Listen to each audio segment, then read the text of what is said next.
And welcome, Rooster Boosters, to Rooster Booster Time with the big guy, Scott Ferrara. It's episode 18.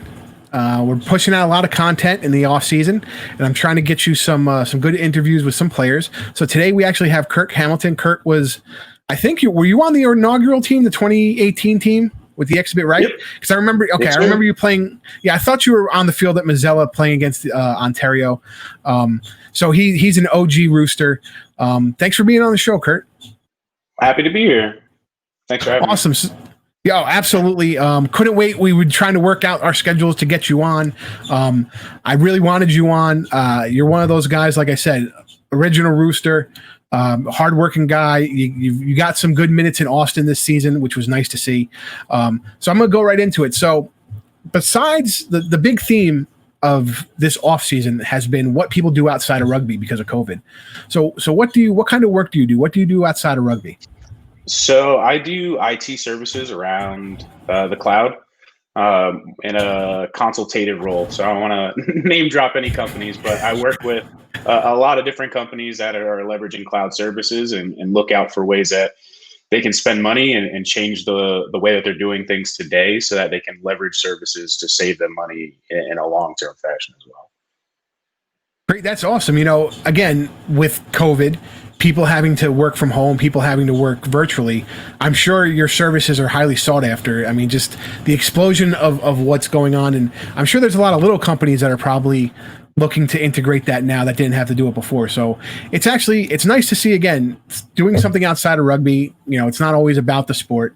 The follow-up question is just popped in my head. Are you part of the little Rooney Rooster Coder Club that they had? No, but I am a fan of the fact that exists. I hate coding. I know just enough about coding to know that I hate it. But I do still exist in a technical role. So I'm more on the architectural side of things, and that's more on the development side of the house. So got it. So yeah, for those I definitely of you, help a lot of people that love that stuff, but. Oh, yeah, definitely. And if you guys go back to a past episode with Coach Greg McWilliams, he was saying that one of the things that Rooney provided was a little coders club just to get the guys intellectually going and keep their mind sharp. They didn't want people to lose that and actually lose their sanity while they were stuck inside for COVID. So it was a great little I thought it was interesting. Again, I have no technical thing. I can work the computer here, but that's about it. So I just found it interesting. Too, though. Yeah, and that's another. Dude, the big guy's not creative. I failed art. Yeah, I failed art multiple times. I don't know how you fail art, but I did it. As far as music, I tried the saxophone for about 5 days, and then I was told, "Don't play an instrument." By the teacher. No teachers are supposed to encourage you. So, for a teacher to break out of their role of encouragement and be like, just do something else. That's why I'm an accountant. My brother, on the other hand, guitar player, he's an artist, he does all the stuff, so the genes must have split at that point. Get in where you fit in, though. I'm not mad at it. Definitely, you got to do. Listen, I'm doing this right. I'm a content creator, as they call it, I guess. So my second question is actually centered around Rooney. You had a truncated season. 5 games played. None of them were at home, unfortunately. I'm going to say that in every episode because the big guy's upset. But seeing you guys play, it was nice. You guys were starting to come together. That San Diego match was really, even though you guys lost the match, it was one of those matches where you put it all out there. It wasn't like a mistake-filled match and you let the game slip away. You played competition that was just as good, and they had the edge. So going into a match like that, where you know that you're going to be facing competition that's that good, what kind of butterflies do you get, if you get them, and how do you make them subside, like pre-match? That's a very interesting question. So I'm a weird person, I guess, in that I don't really have any pre-game rituals. I kind of just do whatever I feel like doing. But I do tend to kind of quiet down and keep to myself and listen to music and kind of be at peace with myself. And the only time that I'll ever really have any kind of butterflies is literally that minute, like lining up for kick out or getting that call of like, cool, you're going to get subbed on. And then it's a switch. It's now that we're having this conversation, I'm realizing that it's something that translates directly into my professional life. But it's like the sink or swim mentality where like you flip the switch that's it. Like you the time for questioning what you know, what you don't know, whether you're actually able to do what you're set up to do. It doesn't matter. You're here now. So that's really what I guess I thrive on, is just being able to allow myself to be in that moment and just enjoy it. And I think for most professional athletes, you've now been playing the sport for such a long time. You're not really going to pick up something that's unusual, unless you're Ben Foden and you have a crappy bounce on a rugby pitch. But generally, you know, especially off the kickoff, you're not going to have anything unusual. But it's funny, you have now said it. Rob said it. Mikey Brown said it. And I think Butch all said that really they don't have butterflies as much as they have that little 1 minute adrenaline rush right before kickoff, just to get. And once that first hit comes in, and once they enter that first breakdown, it's just kind of second nature. You know, everything kind of turns on. So I think part of that might be the forward mentality too, because the group that you named specifically, like we've all known each other for a decent amount of time. Where like those would never be people that I would question diving into a ruck recklessly just to make sure that we kept the ball or anything like that. So I think that's part of it too, is that confidence of like, even if you're not confident, like I know these guys. Like, I mean, which is in video games, right? Like, right. It was funny. Who the heck was I?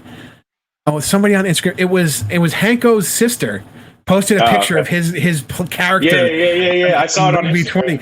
Yeah, on Instagram on Rugby 20, and I was like, that's funny. And you know, I have a couple friends. I have one friend who plays in the NHL. I had a couple friends who play in the NFL, and it's funny. I never thought to look at like their player card in the game until she did it for Hanko. I'm like, you know what? I should have done that. Like, it's unusual to have a good rating. They gave Hanko a pretty good rating in that game. Well, listen, when you're like, you know, taken steered down by the head, come on. The strength is insane. I mean, let's be honest. If you were going to have a combine and you had the 225 bench press, Hanko could put it up there a lot.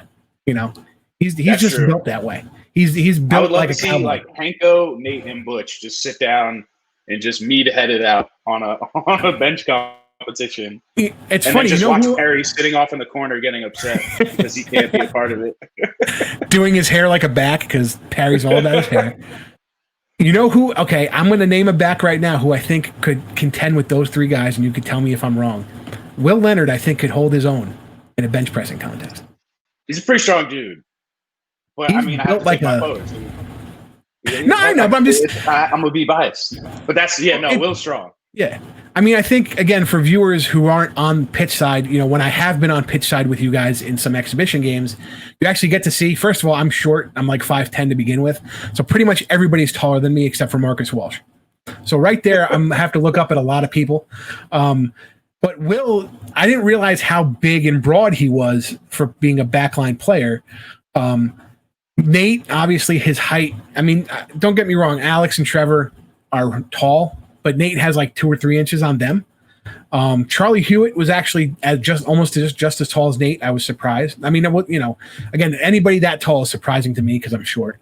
And the amount of mass Matthew Bastro had and how quick-footed he was. It's a big man. And correct me if I'm wrong. He was quick. Like, he wasn't the slowest guy on the team, being probably the biggest. But it was like in a box. Like he'll tap you in like an elevator, and then you go to hit him, and the ball's gone. And you know what? I think it's one of those things where he was so confident that one guy wasn't going to start a new phase with him, that he can just have that stroke of turn around, see who it is, and just boop, offload, knowing that he's going to take a second guy to really bring him down into a breakdown. But yeah, until I got on the sidelines this year, I didn't realize how big. I mean, you're a big dude. You're a big, strapping young man. Kyle Sumption, same thing.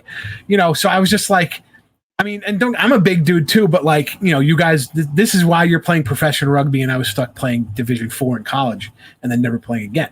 So, so talking about physicality, things like that. This is a question I've asked every Rooster. So, do you have a pregame meal that you like to eat, or do you have Like I know Butcher does the intermittent fasting, so for him it was more of just getting to the point where he could eat depending on game time. Mikey Brown and Rob both were just kind of like, a piece of toast in the morning and then maybe like a power bar. But did you have like a meal you ate? They're a bunch of liars. Do not let them lie to you like that. They do not eat like granola in a power bar. That's what they told me. That's nonsense. Go back to the last couple episodes. They eat breakfast like regular human beings. Well, I mean, according to them, they drink a lot of water and eat like, Lance Armstrong, while he's on a bike. To be fair. But I mean, yes, the water piece, the hydration is definitely something that I think all of us start at least a day out, because it's by the end of a game. I mean, there was times, one of the games in San Diego, they weigh us like before and after to see how much water we've lost. And like, there are times where I've played 10 minutes in a game and lost 12 pounds. Mm-hmm. And like, you gotta drink that back. So hydration is definitely something that we take very serious and drink a ton of water. In terms of a personal pregame meal, I just try and eat a big meal. If it's a game that's earlier in the day, I'll eat lighter. But if it's a night game, I'll like eat a massive meal for breakfast and then just kind of pick the rest of the day and focus more on the hydration, because in the morning you wake up dehydrated anyway. So I kind of just let that be what it is. Eat a bunch of food and then try and catch up with the hydration throughout the day. And maybe Mike and Rob, in their point of view, they weren't including breakfast in their meal. Maybe they had already, because I did say like before a match. So in their head, before a match could be an hour before the match. So, I mean, if you had a match at 5 p.m. and you ate a huge breakfast, you might not. So, I mean, I could see where they might be eating a huge breakfast and didn't answer that question like that. Yep. But you actually you brought up the hydration. And this is a question I've never asked anybody before. How do you like the hydration breaks? How do you like? Is there a consensus that the hydration breaks in mid half are a good thing? So I always thought that they were commercial breaks. I didn't know that those were supposed to be player centric. So hearing it framed that way, I guess it's not bad, because there's definitely times where playing a 40-minute half, like in New Orleans or something like that, it's hot. Like you doing that in one swing is not fun. Mm-hmm. So in terms of the hydration breaks, I imagine all it's going to do is improve the overall like player safety. You're going to have players that aren't cramping and pulling muscles because they take one extra step on a leg that's already cramping or something like that. But I do think it does kind of change the flow of rugby, right? It's a game of attrition. It's not supposed to be fun. Correct. But I mean, we're Americans, right? We do things our way, and we figure out how to make it so. And when MLR first started, they said it was a hydration break, and granted, you can have commercials during that break. But I do think it does help with player health, and I think what it does also is, who'd we have this discussion with? I think it was Blake Rogers recently on one of my other shows, and I was talking about officials. Yeah, he got it all nice now. Like he got it like real good now. It's the mullet right now is ridiculous. I'm waiting for him to start doing like braids part of the way through it or something crazy. No, it's like like legit bowl cut in the front, like Tiger King. Like Tiger King in the front. So long. Yeah, but this was like, I guess in California they opened up for 5 weeks, so he went and he got it done tight. And then now they're closed, so it'll probably grow out a little bit. But I noticed officials weren't as proactive in speaking to players about their health on the field. And we had seen it in 2019 with a couple Roosters. Ross Deacon definitely had something going on in one of those matches where maybe somebody should have stepped in on him. So I think also the hydration break is there for your medical staff to go up to you and just how you doing, how you feeling. Stuff like that to make that determination, because as a rugby player, just like any other athlete, you might not take yourself out in that situation. So I just thought it was interesting that that's something that we do in the MLR. And I thought that's an underlying thing besides the hydration and commercials that they want. What's really interesting to me about that, though, is that even though there's standards like that in MLR, there aren't in club rugby still. Yeah. It's like there's no concussion protocol in club. So if you get completely knocked out, there's no protocol for exactly what's supposed to happen from that point forward. And at this point, where you see it now in the broadcast of an NFL and a CFL game, the guys get evaluated in a tent. The person's in the tent. They take their helmet away if they're not going to play. And to be honest, we have that protocol in youth football for 12-year-olds. We take your helmet away, and you get you get looked after by a medical professional. And if the medical professional deems that you're not going to play, you are done for the day. And then because they're children, they go to the hospital to get an actual workup. But I mean, if we could do it for professionals in the NFL and we could do it for 12-year-old football players, club rugby should be doing something. USA Rugby should have something. I always felt they talked about that blue card where the referee can give somebody a blue card and send them off and get a substitution because the referee notices something. I think that's a good thing. I think it forces the referee to use that. And then when something happens, they can be held accountable. How come you didn't use the blue card? And then becomes one of those teachable things. Like they show them, okay, this person was obviously had an issue. You didn't notice it, or whoever didn't notice it. Now we have to teach our guys to notice it. And I think that it overall helps with player safety in a sport where you get nicked up a lot. And sometimes you get nicked up twice in the first half, and then in the second half, it becomes an injury and not just a nick.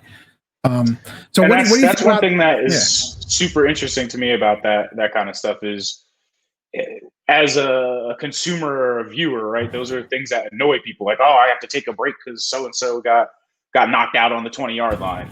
I mean, it's always interesting to me weighing that in terms of being able to have a finished product that people are going to enjoy watching and enjoy the overall flow of, and balancing player safety, right? Like at the end of the day, these are human beings. And I feel like there's a lot of times where that gets fractured a bit, where at the end of the day, even if they're fine with, they just pulled a muscle or something like that, all that kind of stuff builds up, right? We're all humans. The person that you're watching getting laid out on the 20-yard line is going to be a 40, 50-year-old dad someday. And it probably could have health consequences from that stuff. So absolutely. We were talking about before about the risk reward. Like no one is so good at rugby that you get to step outside of that. And it's funny because you the way you put it, where people get angry about the broadcast because they have to wait. You have been, and I have been, that guy who got laid the fuck out on the 20-yard line. So I think for certain people who've been in that situation, it's different. I mean, my father played hockey and played college hockey. He played high school hockey when they didn't have to have a helmet. Then in college, you had to have a helmet, but you didn't have to have a face mask.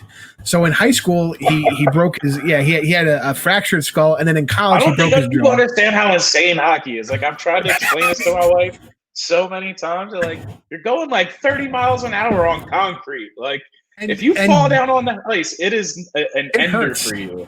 It hurts, and guys are so fast now. Just to go on a tangent, because I'm a big hockey guy and I played hockey my entire life.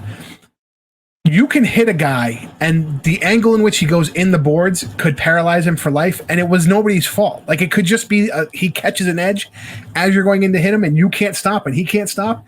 And you've actually seen that, and because guys are bigger, faster, stronger, it's I don't think people realize the violence of action on the ice and how quickly and I mean, think a guy Zdeno Chara is the size of Nate Brakely on skates. Think about Nate Brakely coming at you on. That's so terrifying. He's already 6'8". Now he's 7 feet tall in skates and coming full speed at you. Can we have a video now, since Nate is squatting full trees at this point? Can we have a video of watching him race someone on skates? I was surprised, listening. I'm going to give Harry Bennett's podcast, the Rugby Player Pod, a shout out. Listening to that interview, he talked about playing football, but he didn't talk about playing hockey. And I figured from being in Massachusetts, when you come out of the womb, you're issued skates, gloves, and a stick. So I was like, he didn't mention any hockey. And then now I think he's staying up in New Hampshire, and I'm like, well, you figure, you could play roller hockey. I mean, people don't realize in New England hockey is almost the be all end all up there, besides the Red Sox themselves. But yeah, I think Parry could play hockey because Parry was a tri-state kid like myself, and a lot of tri-state kids play hockey. I mean, I honestly think Rudy would have a decent team. Parry, yeah. Well, that's the other thing too. Best rugby players I ever played with were all wrestlers, just because they know that art of the takedown, And the best scrum half I ever played with, this kid Dave Silva, was just, I mean, like Rudy, 5 foot nothing, 100 and nothing, but he could take down Matthew Bastro if he wanted to. Now, I'm not saying it wouldn't have been a train wreck, but he would have gotten to the ground. There would have been a breakdown. Now, if that breakdown happened 20 yards later, but. It's interesting. I think Rudy would actually have a decent hockey team if you could teach the Irish how to skate. That might not be a bad preseason training. Get us indoors. It's probably pretty comparable to standing outside and practicing outdoors. So that's another question. So how did you like going to the Seahawks facility on Staten Island versus going to Randall's? Yeah. So I mean, if you're comparing it to Randall's, it's incomparable. As many years as I've spent on Randall's Island, it's not a place that I enjoy going to. But no, the facilities they have there are great. They definitely took really good care of us while we were over there. Honestly, the only thing I would ever complain about is us being outside when it's 10 degrees and hailing, and I have like frost and snow in my beard. I'm going to call you a baby on that one. I'm gonna just have to call you a baby on that one. I'm just saying it's not enjoyable. I'm not saying that I won't do it. Well, I guess the difference is playing collegiate rugby in Division 4, you can have a little nip in the middle of practice and nobody's going to say anything. But if you pulled out a bottle in the middle of practice, Coach McWilliams would have a fucking conniption.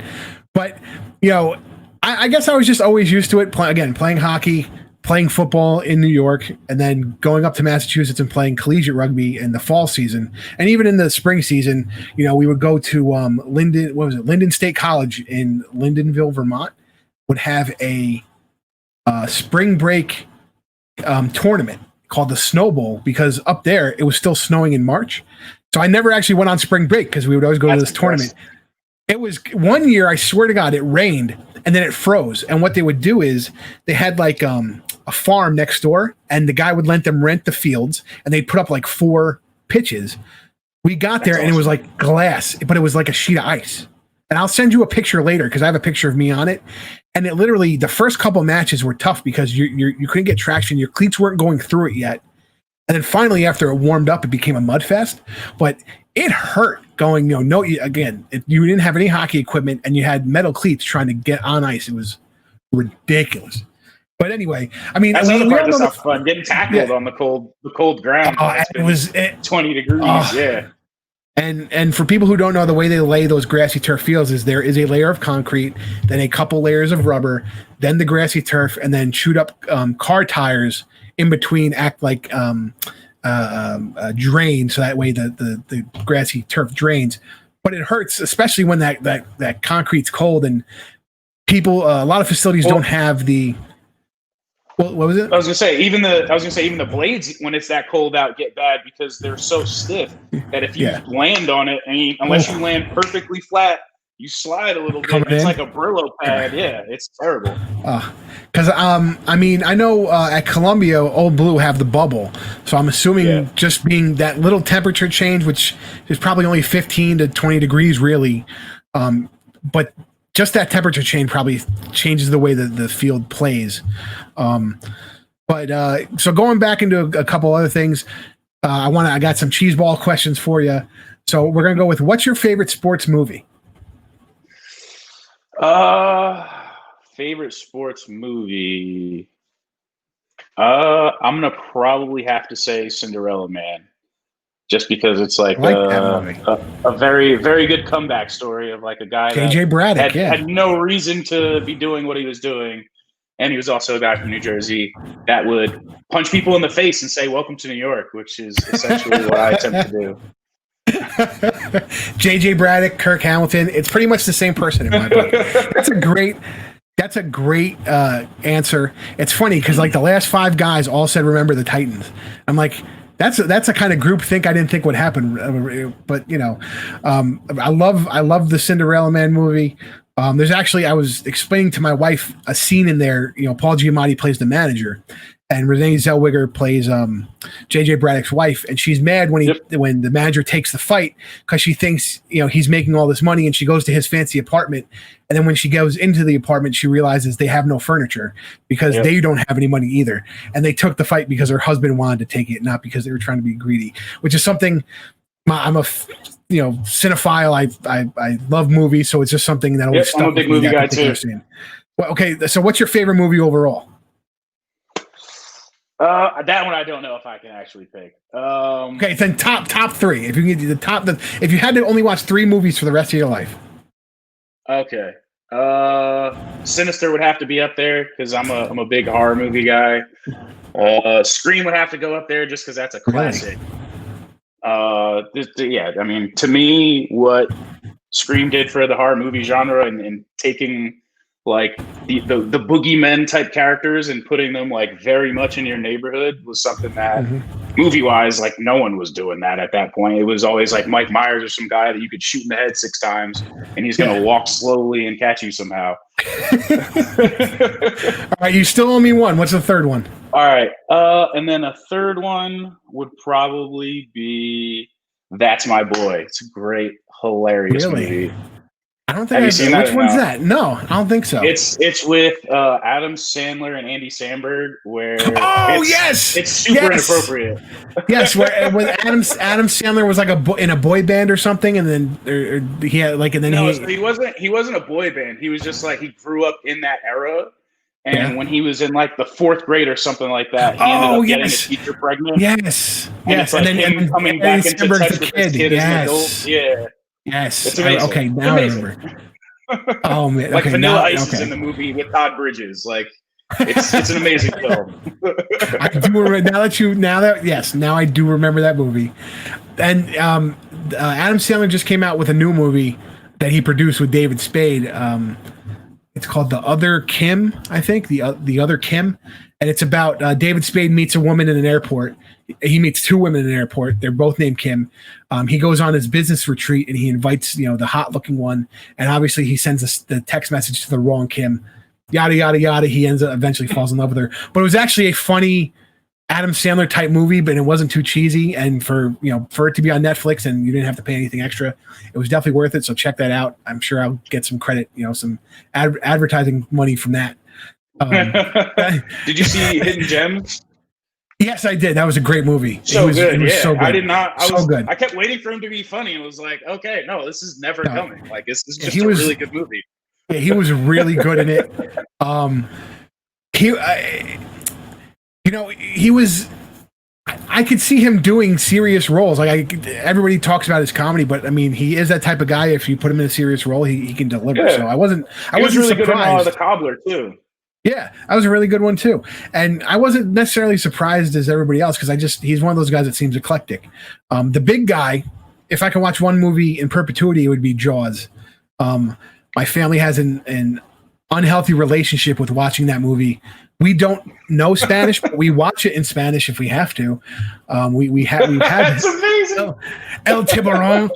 We know every line that you can say in Spanish. We're just going to back talk it in English. It's kind of sad. We know the lines that they added in the 25th anniversary edition when they came out with the new DVD.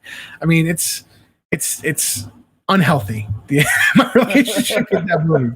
But listen, those top 3, and it's funny you mentioned Scream because you're right. The original slasher flicks from the 70s were great. And then by the time it got through the 80s where you had, Freddy Krueger in space, it was kind of just too far gone. And Scream kind of roped that back in. And then you had Scream, then you had I Know What You Did Last Summer. Then you had all those movies kind of come back in the fold. And that the whole Scream franchise is a great movie. I love a great set of movies. Love David Arquette and Courtney Cox in them too. So my last Nev Campbell fan as a youngster. Nev Campbell, yeah, she's great. Scream and that first scene with Drew Barrymore, that kind of brought Drew Barrymore back in the movies, from when she was a kid. Well, even that whole scene in general, like that was a reason to fall in love with the movie in the first place, was when they were doing all the promo for the movie at the time. Like Drew Barrymore was all over the place. Like you would have thought she was like a core character through the entire movie. And then you pay for a ticket and go to the movie theater. Bang! First 5 minutes. And everybody was the Scream guy that year for Halloween. I mean, everybody was. I mean, that It was like, who didn't it was like a bunch of 17 different types of kids, all at the age of 12, wearing scream masks and having that fake knife with fake blood on it. Yep. Oh man, that brings me back.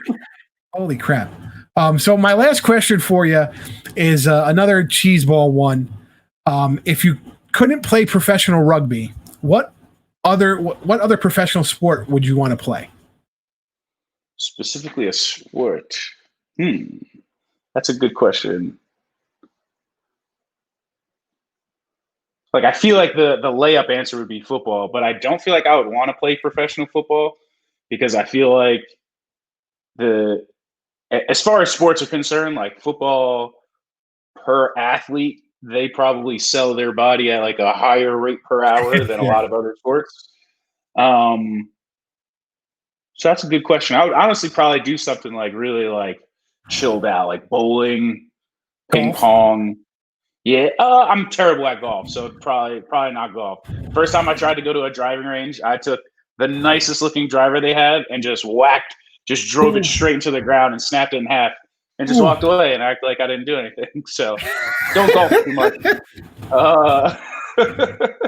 That's great. I don't know. I guess I probably would, off of love of sports, I would probably pick basketball, but I'm too short. I would just get dunked on all the time. So listen, Muggsy Bogues was short too. I'm just saying. Yeah, Muggsy, but he could still dunk though. I got a long way to go to be Muggsy Bogues. Yeah, he had a friggin' vertical. That's people are like, oh, Muggsy Bogues, but he could get up there. I mean, I could, luckily if I get 3 inches off the ground. It's another dude that was like tiny, I just get way up there. Yep, absolutely. Kurt, thank you so much for being on the show. You were a great guest. Your answers were amazing. We got in depth with some stuff. We got in depth with your love of horror movies, which had I known before, I would have teed up some more questions. Because I could just dive into that and I love it. Thank you so much for being on. I truly appreciate it. I hope you had fun. No, thanks for having me. No, I definitely did. Definitely had fun. Enjoyed this a lot. Awesome. Thank you so much again for being on. And Rooster Boosters, thank you guys for watching and listening. We're going to put this out on the YouTube channel and the podcast. Please hit that little subscribe button on the YouTube. You can download the podcast, Apple Podcasts, Google Podcasts, Stitcher, and Spotify. So you can catch Rooster, all the back episodes of Rooster Booster Time. I'm trying to be everywhere. I'm trying to be accessible. I know people, are still going to work, and if they're driving, they can't watch a YouTube video and drive. That's not safe. Yep. So plug your phone in, hit up that Apple Podcast, and listen to my annoying voice on your morning commute. So Rooster Boosters, this is the end of Rooster Booster Time, and I'll catch you all next week.